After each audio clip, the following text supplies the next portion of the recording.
By extension, what's your attitude to the rhetoric of the drugs war?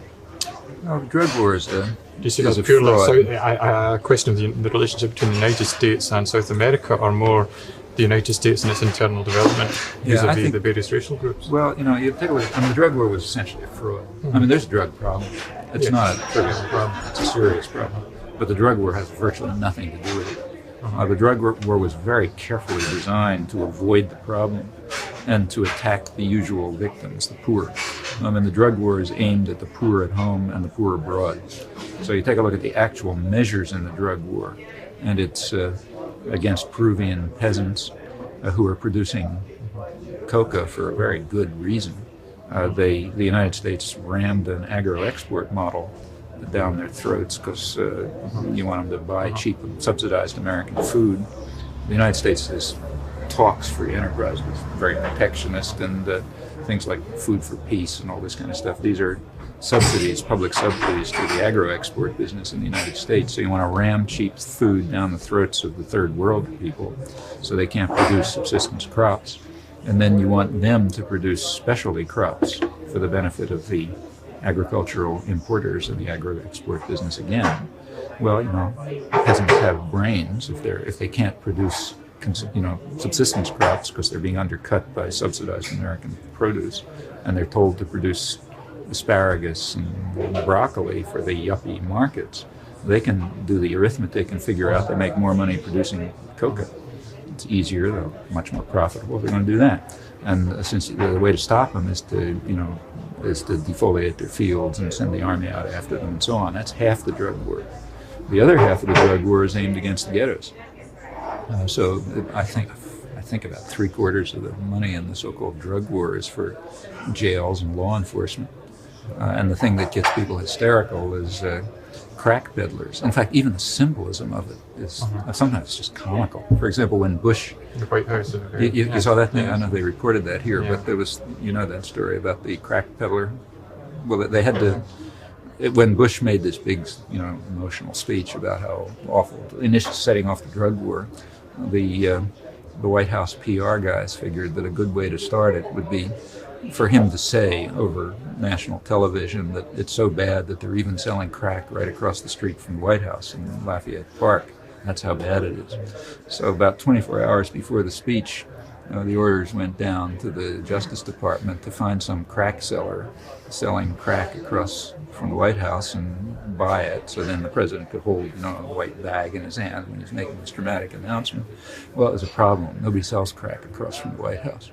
So they had to send their guys into the ghetto to find some kid, black kid who peddles drugs, and convince him to go to Lafayette Park so some agent, Justice Department agent could buy crack from him, and then the president could make the speech. So they did, and then it turned into a comic opera.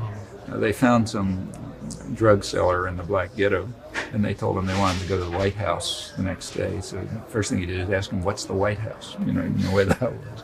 And finally they explained to him where the White House was, and then he's supposed to come there at a certain hour so that the federal agent could buy drugs from him. And he couldn't find his way, he got lost or something, so they had to send somebody after him to take it. And it kind of went on like that. The whole thing was a propaganda setup. But they do go after crack sellers in the street. They'll go after a 12-year-old kid who's selling crack in the streets. It's striking to see who they don't go after. For example, they don't go after money launderers. And if you're really interested in stopping drugs, you'll go after the people who launder the money. But the trouble is that's banks. And that's big, rich bankers. And they're the guys who are making the social policies. Obviously, you don't go after them. And they're very easy to check because there are federal laws that require large deposits to be identified. Deposits over $10,000 have to be identified. And that means if there's a sudden change in deposits, you monitor it very fast. And when this started around 1978, I think, you could just see what was happening. It was transparent what was happening. I mean, as the drugs started coming in, the bank deposits in Miami started shooting up. Well, that's the big laundering center. And then shortly after that, the banks in Los Angeles started shooting up. Now, there was actually a federal task force at the time in the Justice Department, a very small one, but there was actually, some of this was exposed in the press, and it kind of embarrassed the government. So they set up a small operation in the Justice Department to go after the money launderers. And, they're lawyers and prosecutors. They're serious. They're professionals. They do their jobs. They try to get started, and they started doing it. And the program was stopped. And it was stopped by George Bush, who was the drug czar for the Reagan administration. And it was stopped because that's not the way you play the game. You don't go after the rich bankers, which might stop drugs, but you go after the kid in the ghetto, because what you want to do is use the drug war to control people. Now, it's the same in Panama. Let's take, say, Panama. Noriega's involved in the drug racket, but who are we putting in power? I mean, we're putting in power the bankers.